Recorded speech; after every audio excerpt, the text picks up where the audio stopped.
Our culture says so many things about what love is, but the Bible does too. The Bible gives us a good explanation for what love is, a good description, a practical description. In the next few days, we're going to actually unpack that from 1 Corinthians 13.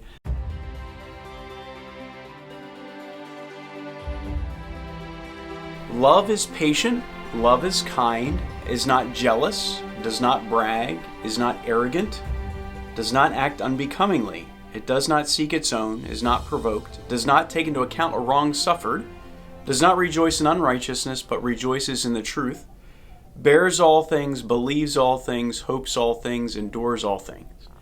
1 Corinthians 13 tells us what love is by saying what it does. It's very active.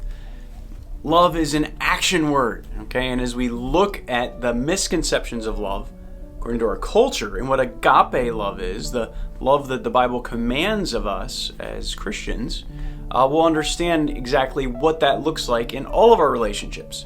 And so we spend a few chapters on that in this book, and again, I offer that to you for free in the description. See how to download that on Amazon. But we'll recognize that this love is an active love. It's a love that mirrors what God does for us.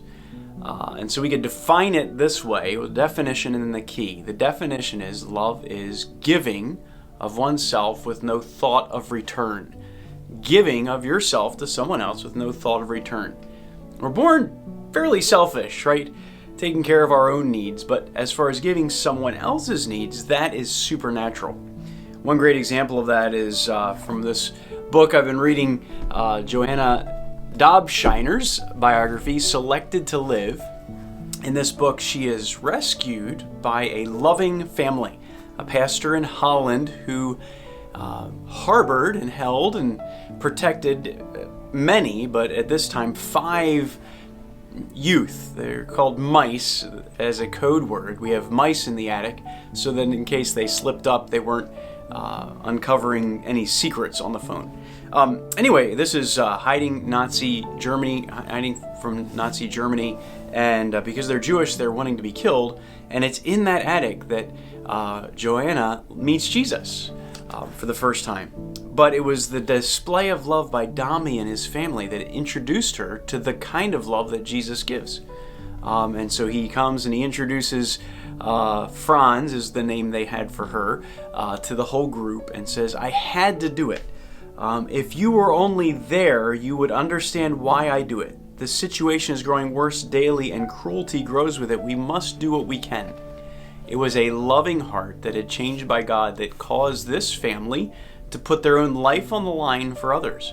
And he and his wife and little baby did that. Actually, Dami, we're not sure if that's even his name, was captured and was beaten. And because of his unselfish love, was beaten and never broke, never shared the names of those he rescued. Great example of love. It's times like this. It's times like historically difficult times in not just the world, but in your family, in your own life, where you need supernatural love.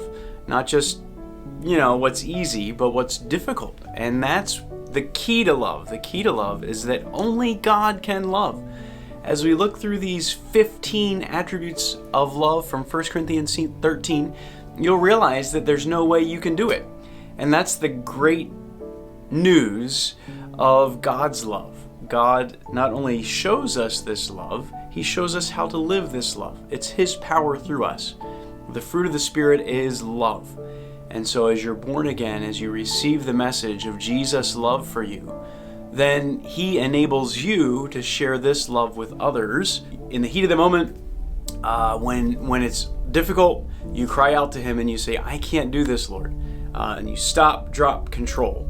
Stop what you're doing, drop to your knees or in your heart, and ask the Lord to control you, to enable you to do what you cannot do.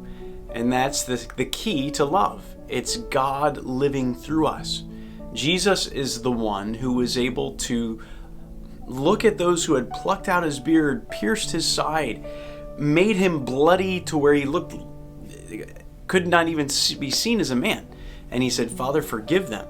That is the love that goes beyond the natural to the supernatural. And that is the testimony of all Christian lives, that we can become from sons of thunder like James and John to the beloved, the love disciple, the beloved disciple who is the disciple of love, John. So that's the key. The key is God. Coming to Him, believing in the gospel, embracing the fact that God loved you. For God so loved the world that He gave. He did this supernatural giving first. His Son, Jesus, loves you in that way. While we were yet sinners, Jesus died for us. Undeserving, that's giving of yourself with no thought of return. That's agape. And if you want to do this as a parent, as a child, as a brother, as a coworker, as a Christian, as a spouse, developing loving relationships, it starts there. Having the Lord's enabling grace through Him living through you. All right, so that's the key to love. And then the description. Tomorrow we're going to look at a few misconceptions of love. And then we're going to look at those 15 qualities, probably 3 at a time from now until Valentine's Day. So may the Lord give us grace to live this supernatural life that is supernatural love that distinguishes all of Jesus' followers. What distinguishes that person being a disciple, a follower of Jesus? By his love for one another.